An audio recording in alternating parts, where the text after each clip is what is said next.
حکیم الامت حضرت اشرف علی تھانوی رحمۃ اللہ کے زمانے میں کہیں سے پادری آیا، جیسا کہ انگریزوں نے مشنری برطانیہ سے یہاں بھیج دیے تھے اور مسلمانوں کے ایمان کو خراب کر رہے تھے۔ وہ چوک و چراہے میں آ کر کہنے لگا کہ کوئی ہے جو مجھ سے مناظرہ کرے اور میں ثابت کرتا ہوں کہ عیسیٰ علیہ السلام اللہ رب العزت کے بیٹے تھے، میں دلائل کے انبار لگا دوں گا۔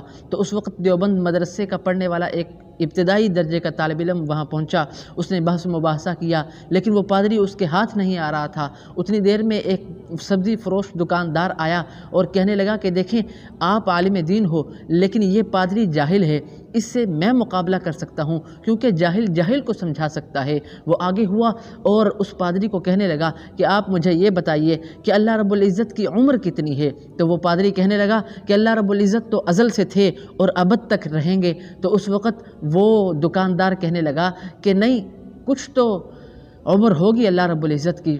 تو اس نے پھر وہی بات دہرائی کہ نہیں، اللہ رب العزت ازل سے تھے اور ابد تک رہیں گے، ہمیشہ تھے اور ہمیشہ ہی رہیں گے۔ اس وقت دکاندار نے کہا اچھا یہ بات ہے تو پھر سنو کہ میری عمر 40 سال ہے اور میں تقریباً درجن کے قریب بچے پیدا کر چکا ہوں، کیا اللہ رب العزت ازل سے ابد تک ہونے کے باوجود صرف ایک ہی بیٹا پیدا کر سکا ہے؟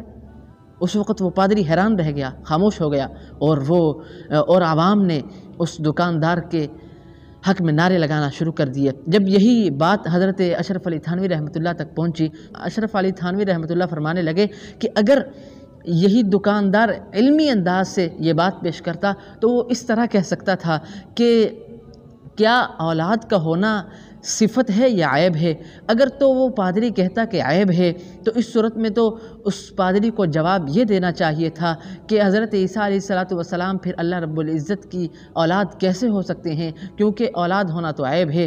اور اگر وہ کہتا کہ اولاد کا ہونا یہ صفت ہے تو اس صورت میں وہ دکاندار یہ جواب دے سکتا تھا علمی انداز میں کہ اگر اولاد کا ہونا صفات میں سے ہے، صفت ہے، تو اس صورت میں اللہ رب العزت کا صرف ایک ہی بیٹا کیوں ہے؟ اللہ رب العزت کی صفات تو بے شمار ہیں۔